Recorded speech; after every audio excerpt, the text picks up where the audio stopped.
Yoo hordoftoota chaanaalii keenya nagaan isiniif haa ta'u. Guyyaarraa Basic Statistics Chapter 3 qabannee isinii dhiyaanneerra. Egaa viidiyoon kun Basic Statistics akka walii galaatti Part 6 dha jechaadha. Warreen chaanaalii keenyaaf faamiliin ta'anii subscribe gochuudhaan miseensa maatii keenya akkasiin taatan kabajaan isin gaafannaa. Guyyaarraa Chapter 3 kan waliin eegallu ta'a. Kana dura Chapter 1 fi Chapter 2 partii garaagaraatiin ilaaluun keenya ni yaadatama. Warreen viidiyoo Chapter 1 fi Chapter 2 hin arganne chaanaalii keenya keessa seentanii viidiyoo Chapter 1 fi Chapter 2 argachuu dandeessu. Guyyaarraa Basic Statistics Chapter 3 kan waliin ilaallu ta'a jechaadha. Aga xumura viidiyoo keenyaatti akkasiin nu faana taatan kabajaan isin gaafannaa. Waliin haa jalqabnu. Egaa guyyaarraa kan nuti waliin ilaallu waa'ee central tendency kan waliin ilaallu ta'a. Kana jechuun Chapter 3 guyyaarraa kan waliin eegallu ta'a. Asni gaafa jalqabnu when we want to compare comparison between groups of numbers, it is good to have single value that is considered too good representative of each group. Kan inni jedhu kana jechuun egaa data kan biraatiin compare gochuudhaaf single value qabaachuu qabnaadha kan inni jedhu. Single value kun immoo good representative yookiin immoo data sana kan bakka bu'u ta'uu qabaadha kan inni jedhu.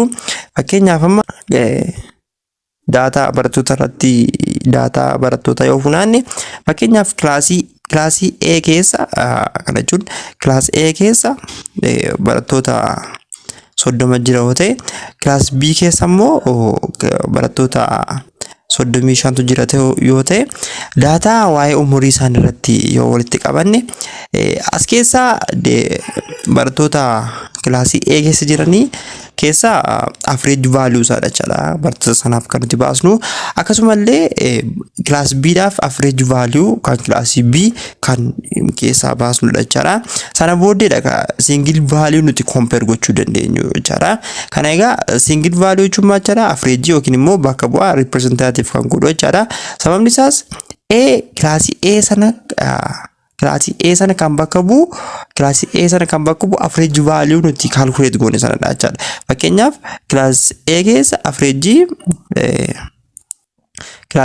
average yoo umuriin isaanii haga 20 yoo ta'e average kan class A average value isaa gaafa calculate goonu kun 20 yoo arganne, kan class B immoo akkasuma 21 yoo arganne, egaa inni kun 20 fi 21 kun average value dha jechuudha. Kun 20 class A 20 average value isaa 20 ta'uun isaa maal nutti agarsiisa? Class A sana bakka bu'eedha jechuudha. 20 kun class A namoota 30 sana bakka bu'eedha jechuudha kan inni of ibsu. Akkasumas class B dhaaf average 21 ta'uun isaa class B kan class B average value barattoota 35 kan bakka bu'uudha jechuudha. Haala kanaadha kan nuti single value good representative jennee kan nuti kaa'uu dandeenya jechuudha asirratti. This single value is called the average of the group. Kana jechuun egaa single value nuti amma arganne kun maal jedhama jechuudha? Average of the group dha kan inni jedhamu jechuudha. Kana jechuun averages are also called measure of central tendency. Egaa kun measure of central tendency keessatti kan inni argamu. Warreen akka mean, median warreen jedhaman kun warreen kun central tendency keessatti dha warreen argamanii. Egaa average kun central tendency keessa isa tokkodha jechuudha. Egaa an average which is representative is called typical average. Kana jechuun egaa average bakka lamatti dha kan nuti qooduu dandeenyu. Typical average and descriptive average dha kan inni jedhamu. Kana jechuun typical average jechuun daataan keenya sun yookiin immoo average value nuti calculate goone sun daataa keenya sana bakka bu'a yoo ta'e inni kun which is representative isa jedhamu isa kanadha jechuudha. Kana jechuun daataa keenya bakka bu'ee kan nuuf ibsuu danda'udha jechuudha. Descriptive average garuu theory qofaadha. Yeroo isin jedhu daataa keenya bakka hin bu'u jechuudha. Which is not representative kan jedhamu inni kun descriptive average isa jedhamudha jechuudha. Kanaaf egaa average bakka meeqatti qooduu dandeenya jechuudha? Bakka lamatti qooduu dandeenya. Inni tokko typical average fi inni kan biraamu descriptive average. Average dha jechuudha. Egaa typical average maal jenneerra? Data keenya kan bakka bu'uu danda'u. An average which is representative is called typical average, and an average which is not representative and has only theoretical value is called descriptive average. Kun bakka lamatti qoodama jechuudha average ni. Egaa typical average kun maal ta'uu qaba? Should possess the following. Wantoota inni guutachuu qabu jijjiiru. As keessatti typical average kun wantoota inni ta'uu qaban yookiin immoo typical average irra wanti kun hin eegama. Wantoota jedhaman yoo waliin ilaala asirratti it should be rigidly defined. Kana jechuun data averaging keenya sun jijjiiramuu hin qabu jechaadha. Yeroo isin jedhu wanta constant ta'e tokkodha. Data keenya sana kan wanta ibsudha waan ta'eef wanti sun constant rigidly defined wanta ta'edha jechaadha. Kana jechuun data keenya sana bifa constant ta'een kan ibsuu danda'u inni kun typical averaging kana ta'uu qaba. Kan biraa it should be based on all observation and investigation. Kana jechuun typical averaging kun observation hunduma isaa yookiin immoo data fakkeenyaaf amma kan kilaasii A hambartoota 30 ni ramadi ta'e average diddama nuti asirraa arganne kun average nuti asirraa diddama arganne kun average kana diddama gaafa argannu kan barataa 30 isaa kan hunduma isaanii jechaadha. Kan barataa 30 hundasaa average isaa ta'uu qaba jechaadha diddamni kun. Maaliifidha?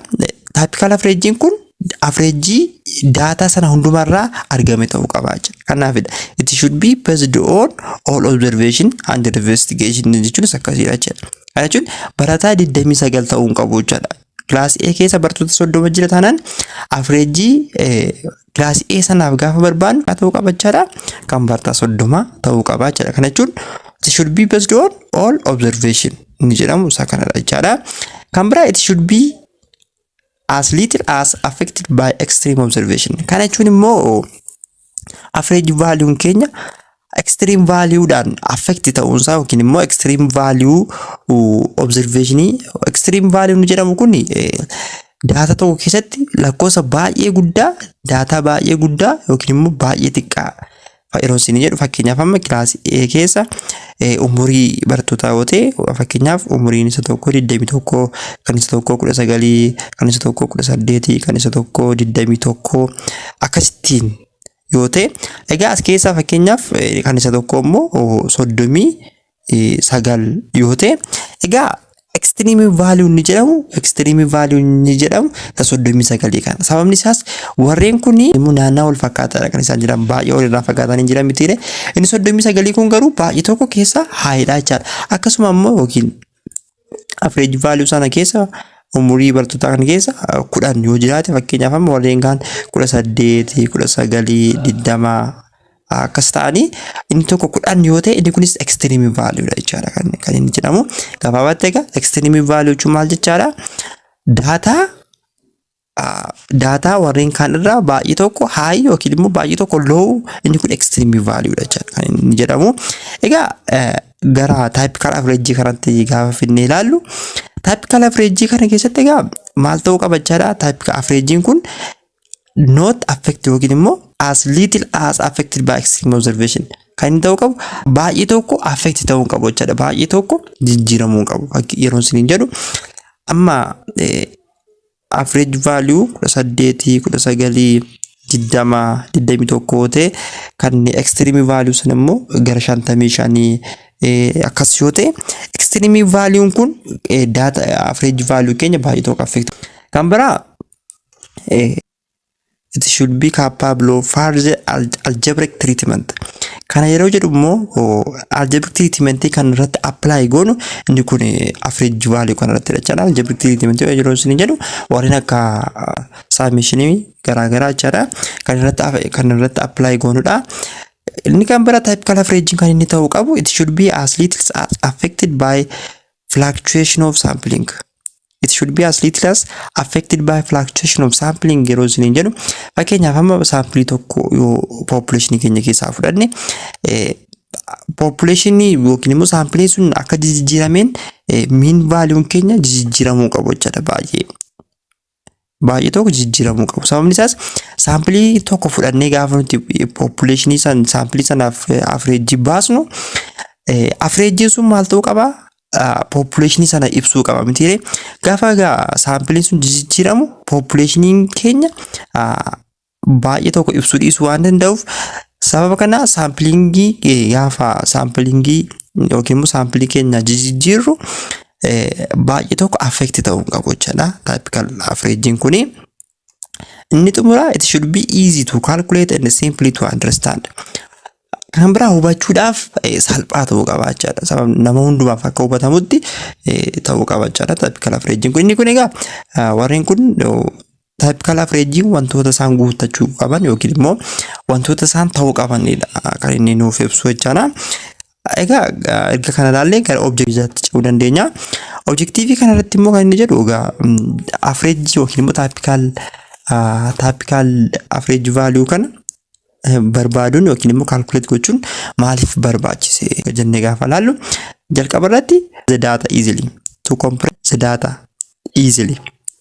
Kana jechuun data keenya haala salphaatiin data keenya understand akka goonuuf akka nu gargaaruufidha kan nuti data keenya calculate yookiin immoo kan nuti typical average keenya calculate goonu. Kan biraa to facilitate comparison. Kana jechuun data keenya akkuma sila kan class A kan barattoota 30 fi kan class B barattoota 35 gaafa average value isa calculate goonu single value sanaan compare gochuu dandeenya irraa.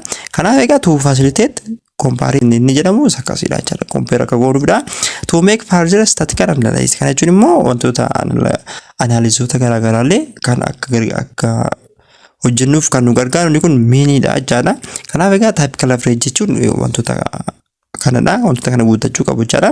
Kan biraa egaa summation gara calculation isaatti yookiin immoo haala kamiin akka argachuu qabnu yoo ilaalle summation notation. Summation notation jedhamu egaa akkasii kan qabudha. Summation kan ibsudha kan waliin ilaallu ta'a.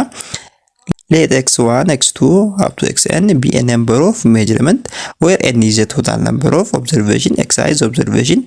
Kana jechuun egaa gaafa data tokko calculate godhu dataan keenya haga baay'ina data keenyatti kan deemu jechuudha. X kun waan irraa kaasee hanga xn tti kan deemu danda'u fi n totaliin kun jechuun immoo baay'ina data keenya baay'ina population keenya akka walii galaatti kan ibsu kun n dha jechuudha kan inni bakka bu'u. Every of n in statistics algebraic expression of the form of x1 plus x2 plus x3 up to xn is used in a formal to compute statistics. Kana jechuun egaa population yookiin immoo mini garaagaraa mini calculate gochuudhaaf akkasumallee analysoota garaagaraallee hojjechuudhaaf summation kun kan inni fayyadu.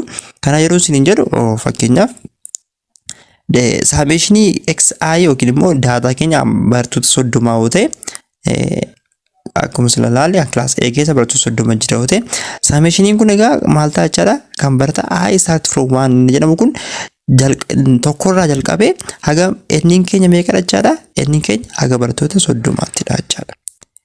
Kanaaf egaa n kun maal agarsiista jechuudha maximum keenya yookiin immoo xumura keenya kan nutti agarsiisu inni kun bifa kanaatiin bifa fakkeenya kanaatiin kan nuti ilaaluu dandeenyudha. Expression is read. The expression is read the sum of x sub I from I equal to 1 to n inni jedhamu egaa from 1 to n inni jedhamu egaa isa kanadha jechuudha. Means add up all the numbers. Kana jechuun egaa barattoota 30 kana fakkeenyaaf kan class A keessa barattoota 30 kana gaafa ilaallu meeqarraa kana jechuudha tokkorraa kaasnee hanga barattoota 30tti kan nuti deemnudha jechuudha. Kana egaa add up goonedha kan nuti average value keenya fakkeenyaaf umuriin isaanii yoo 20 ida'uu 21 ida'uu akkasittiin deemne kan add up goonedha jechuudha kan nuti calculate gochuu qabnu. Kan biraa example asirra jiru yoo ilaalle suppose the following were scores made on the first homework assignment for 5 students in the class. Kana jechuun egaa daataan keessatti nuu kennameera. Daataa meeqa nuu kenname? 5 7 6 fi 8 nuu kenname. In this example set of 5 numbers where n is 5. N is 5 inni jedhamu kun egaa kan barattoota 5 ta'uu isaadha. 1 2 3 4 5 kun kana ibsaa jechuudha. Inni keenya 5 ta'uusaa observation baay'ina data keenya yookiin immoo hagam akka inni baay'atu kan nuuf ibsudha jechuudha. Fakkeenyaaf kan jalqaba kan barattoota 30 gaafa jennee kan barattoota 30 jennee gaafa calculate goonu inni keenya meeqadha jechuudha? Inni keenya 30dha jechuudha. Kun baay'ina data keenya kan nutti agarsiisudha. Summation isaarraa kan gaafa ilaallu egaa summation xi to 5 hambartoota shanii waan ta'eef egaa x1 plus x2 plus x3 plus x4 x5 gaafa summation kana jennu kun 33 arganna. Egaa kana jechuun i start from 1 irraa sababa ta'eef jechuudha. The I equal to 1 in the bottom of the summation notation tells where to begin the sequence of summation. Kana jechuun egaa I kun maal nutti agarsiista jechaadha? I kun maal nutti agarsiista jechaadha? Eessaa summation keenya eessarraa akka nuti jalqabnu kan nutti agarsiistu jechaadha. Fakkeenyaaf if the expression with I equal to 3 I equal to 3 irraa yoo barreeffame immoo I keenya meeqarraa jalqaba jechaadha? 3 irraa jalqaba jechuudha. 3 irraa jalqabee haga n. Kana jechuun daataan keenya x3 irraa jalqaba jechaadha. I keenya kun 3 irraa sababa jalqabeef x3 irraa jalqabnee calculate goona. Kana jechuun 7 ida'uu 6 ida'uu 8 qofaadha jechaadha. Akkasirraa argachuu dandeenyutti meeqadha? 21. Egaa summation notation jedhamu isa kanadha jechaadha. Summation notation jechuun I keenya maala? I keenya start place dha kan nuti agarsiisu. Akkasuma n keenya immoo terminal dha jechaadha kan nuti agarsiisu. N keenya terminal, I keenya immoo start keenya dha jechaadha. When n in upper part of summation notation tells where to in the sequence of the summation. Egaa n keenya maal nutti agarsiisa jechaadha? Sequence keenya eessarratti akka xumuramu kan nutti agarsiisudha jechaadha n keenya. If there were only 3 scores then the summation example would be kana ta'a jechaadha. Fakkeenyaaf x1 up to x3 yoo ta'e kana jechuun I keenya meeqarraa jalqabe jechaadha? 1 irraa jalqabee inni keenya immoo 3 jechaadha. Inni kun egaa terminaalii keenya yookiin immoo in sequence kan nutti agarsiisu inni dha jechaadha. Sometimes if the summations notation is used in expression and the expression must be written in the number of times in proof, then shorthand notation for the shorthand notation is employed. Egaa shorthand notation jedhamu kun fakkeenyaaf summationii haala salphaa ta'een kan nuti agarsiisnu jechaadha. When the summation sign is used without additional notation, then I start from 1 to n are assumed. Kana jechuun egaa summationii tokko tokkoon x1 plus x2 plus x3 plus x4 jennee deemuu keenyarra haala salphaatiin maaliin kaa'uu dandeenya jechaadha? Haala salphaatiin formula yookiin immoo simboolii summationii kana fayyadamnee kan nuti kaa'uu dandeenyudha jechaadha. I start I irraa kaasnee hanga n keenyatti kan haala salphaa ta'een kan kaa'uu dandeenyu kun summation notation jedhamu isa kanadha jechaadha. Egaa summation notation kana gaafa ilaallu immoo properties of summation asirratti properties of summation warreen jedhaman jiru. Isaanis k summation of I start from 1 to n k equal to nk dha kan inni jedhu. Kana jechuun egaa kun property isaaniidha. Fakkeenyaaf amma yeroo isiniin jedhu summation of k kun amma constant number yoo ta'e k kana yoo fakkeenyaaf 3 jennee yoo fudhanne I keenya immoo I keenya tokko ta'e akka fakkeenyaatti jechaadha. N keenya immoo 3 yoo jedhee isinii fudhadhe kana jechuun egaa 3 kun aga 3 kanatti deemte jechaadha jechuun 3 al 3 kana ida'aa jechaadha. 3 da'u 3 eegan argadha 9 argadha miti. Egaa asirraa summation of nk jechuun isa kanadha. Summation of nk jechuun isa kanadha. Time equal to n times k inni jedhamu kun immoo n equal to n times k inni jedhamu kun immoo fakkeenyaaf n keenya meeqa asirraa 3 dha miti. Asirraa immoo k keenya 3 dha inni miti.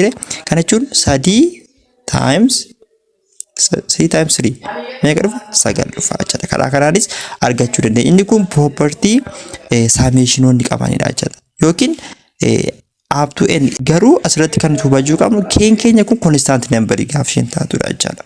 K kun constant number gaafa isheen taatu haga n ida'u yookiin immoo n times k dhaanis kan nuti argachuu dandeenyu. Inni kun properties of summation keessaa isa tokkodha. Kan biraa when k and x of I yookiin immoo variable wajjin kennamu k kan akka constant number sababa ta'eef asitti baafachuu dandeenya. Yeroo isiniin jedhu fakkeenyaaf akkuma amma 3 x of I times I start from 1 to 2 yoo jenne egaa kana jechuun 3x1 plus 3x2 kanadha jechuudha. Karaa gabaabaa akkamiin ibsuu dandeenya akka property kanaatti kun kan wajjin wal qixxeedha jechuudha. 3 kana constant number bakkeetti baafanne x1 times x2 x1 plus x2 jechuudha. x1 and x2 kun immoo summation kana wajjin wal qixxeedha jechuudha. Karaa kana properties kana argachuu dandeenya. Akkuma kana immoo fakkeenyaaf asirra a plus of b of x bifa kanaatiin gaafa nuu kennamu a plus of b of x equal to n of a plus b times x of I summation of x of I kan inni jedhu. Kana jechuun egaa a keenya kun constant number dha anneerra. A kun asirratti constant number in a and b are any constant number yoo ta'e property idama property kan lamaanii jechaadha. Property sadaffaa kun idama property kan lamaaniidha jechaadha. Sababni isaas fakkeenyaaf summation n I start from 1 to a plus b of x of I b of x of I yoo ta'e egaa a kun constant number dha. Constant number gaafa ta'u immoo property tokko faatti maanneerra inni kun n times a wajjiniin kun equal dha. B kana immoo k constant number gaafa ishin taatu bakkeetti baafachuu dandeenya neerra miti. B kun as keessatti constant number sababa ta'eef B kana bakkeetti baafachuu dandeenya. Karaa cufuu property sadaffaa kun property tokkoffaa lammaffaa irratti isa ilaalledha. Inni sadaffaa lama isaaniiyyuu variable gaafa isaan ta'an yookiin immoo constant number osoo hin taane variable gaafa isaan ta'an haala kamiin argachuu dandeenya wanne kun summation of x of I qofaatti baasnee summation of x of y immoo qofaatti baasnee kan nuti argachuu dandeenya. Inni kun egaa properties of summation dha kan isaan jedhamanii. Egaa warreen kana bifa example isaaniitiin gaafa ilaallu properties of summation warreen kana argate example itiin immoo maal fakkaatu jennee gaafa ilaallu the product of the two variable could be written kun immoo egaa bifa baay'isuu yookiin immoo bifa multiplication itiin gaafa ilaallu x of I times y of I gaafa ta'an kana jechuun x of I jechuun I keenya start from 1 dha waan ta'eef x of 1 times y of I x of 2 times y of 2 have to x of n times y of n itti kan deemu inni kun egaa summation sun taane properties of kan as keessatti ilaallu summation of keessa qaba products of keessa qaba jechaadha. Egaa bifa example yoo isin agarsiise summation I start from 1 to 2 yoo ta'e x of I times y of I yoo kas ta'e egaa kan akkamitti jenna jechaadha. X of 1 times y of 1 plus x of 2 times y of 2 haala kanaatiin kan nuti arginu inni kun egaa saamuusa product of two variable ni jedhamu akkasiidha jechaadha. Kan biraa egaa bifa example kana ilaaluu dandeenya. Example kana irratti property amma ilaalle lakkoofsatti jijjiirree kan ilaaluu dandeenyudha. Egaa asirratti a kana irratti maal jedha summation of x of I dha. Summation of x of I jechuun ida'ama x of I kana hundasaa kan walitti idaanudha jechaadha. Kana jechuun 5 ida'uu 7 ida'uu 7 ida'uu 6 ida'uu 8 haala kanaatiin summation of x of I argachuu dandeenya jechaadha. Akkuma kana immoo summation of y of I illee summation yookiin immoo ida'amoota y irra jiran hunda isaanii kan walitti idaanudha jechaadha. Kana jechuun egaa I start from 1 to 5 sababa jedhuuf I start from 1 to 5 sababa jedhuuf I keenya kana aga tokko irraa kaasnee akkamitti idaana jechaadha. Aga 5 tokko 2 3 4 5 kan hundasaa kan irratti walitti idaanudha jechaadha. Kan biraa property inni kan biraa si irra jiru immoo gaafa ilaallu egaa I start from 1 to 5 dha. Kana jechuun summation of 10 dha. Kana jechuun egaa bifa kan biraa akkamiin property ammaarratti akka ilaalletti akkamiin hojjechuu dandeenya jechaadha. 10 plus 10 plus 10 plus 10 plus 10 kana jechuun maaliifidha? I keenya kun tokko kaasee aga 5tti kan deemudha jechaadha. 1 2 3 4 5 kana jechuun equal to 15 kudhan al 5 gaafa idaan meeqa ta'a? 50 ta'a miti. Karaa kan biraa immoo haala property irraatiin gaafa ilaallu summation of 10 1 up to 5 ni jedhamu kun Karaa gabaabaa n times k dhaan argachuu dandeenya jechuudha. Kana jechuun n keenya meeqadha? 5 mitiire. K keenya meeqadha? K keenya 10. 5 baay'isuun 10 meeqadha? 50 jechuudha. Haala salphaatiin haala kanaan argachuu dandeenya jechuudha. Egaa inni kun property sadaffaa property jalqabaa irratti kan ilaalledha. Akkasumas immoo variableota asirra kan jiran d kan irratti variableota garaagaraadha. Kana jechuun x of I y of I jechuun karaa gabaabaa haala kamiin ilaaluu dandeenya. X of 1 plus y of 1 plus x of 2 plus y of 2. Haala kanaatiin kan nuti walitti ilaallu kun property isaa amma arfafaratti ilaalledha. Fakkeenyaaf amma kan example kana yoo ilaaltan dira 5 kan x of 1 5 kan y of 2 6 akkasuma immoo kan y of x of 2 7 kan y of 2 7 haala kanaatiin kan deemu inni kun egaa property isaa ammoo ilaallettidha. Egaa isa kana haala kanaan ilaaluu dandeenya. Negative immoo yookiin immoo hir'isuu kan ammoo gaafa ilaallu bifa ammaatiin bifa summationiitiin kan ilaallu ta'ee x of 1 minus y of 1 plus sababni isaa summationii asirratti summationii sababa ta'eef jechaadha. X of 2 minus y of 2 inni kun bifa kanaatiin kan deemu inni kun sababni isaa summationii asirra jiruu fi minus asirra jiru ilaallee kan deemnudha jechaadha. Fakkeenyaaf gaaffii isa hojjetame gaafa ilaallu x of I minus y of I haala kanaatiin waliin kan deemudha jechaadha. Garaagarummaan isaa kanadha. Inni kan biraa times illee haala kanaan ilaaluu dandeenya. X of 1 times x of 1 times y of 1 x of 2 times y of 2 haala kanaatiin kan ilaaluu dandeenyudha. Gabaabaatti summationii asirratti kan nuti ilaaluu qabnu summationii sababni isaa summationii sababa jiruuf bifa summationiitiin kan nuti deemnu jechaadha. Egaa inni kun property of summationii as keessa jiredha. Jiratti kan jiru summation of x of I square dha. Summation of x of I square jechuun immoo x of I irra jiran yookiin immoo x of 1 square plus x of 2 square plus x of 3 square haala kanaatiin kan deemudha jechuudha. Fakkeenyaaf 5 square iddoo 7 square iddoo 7 square haala kanaatiin kan deemu inni kun egaa g of x xi square dhaan gaafa deemnudha. Kunillee haaluma kanaan jechuu dandeenya. Egaa viidiyoo sattaanuu keessatti types of measure of central tendency kan ilaallu ta'a. Tokko isaanii kan ilaallu ta'a. Ammallee kun chaanalii keenya subscribe hin goone subscribe gochuudhaan miseensa maatii keenya akkasiin taatan kabajaan isin gaafanna. Waan nu faana turtaniif guddaa galatoomaa. Wanta gaarii qabatee akka dhufuuf jabina akka ta'uuf masanii danda'ame like share gochuun dagatiina. Dalfadhaa galatoomaa viidiyoo taanu why types of measure of central tendency warreen jedhaman kana kan qabannee waliin dhiyaannu ta'a. Warreen chaanalii keenya subscribe goone subscribe gochuudhaan miseensa maatii keenya ta'a. Akkasumallee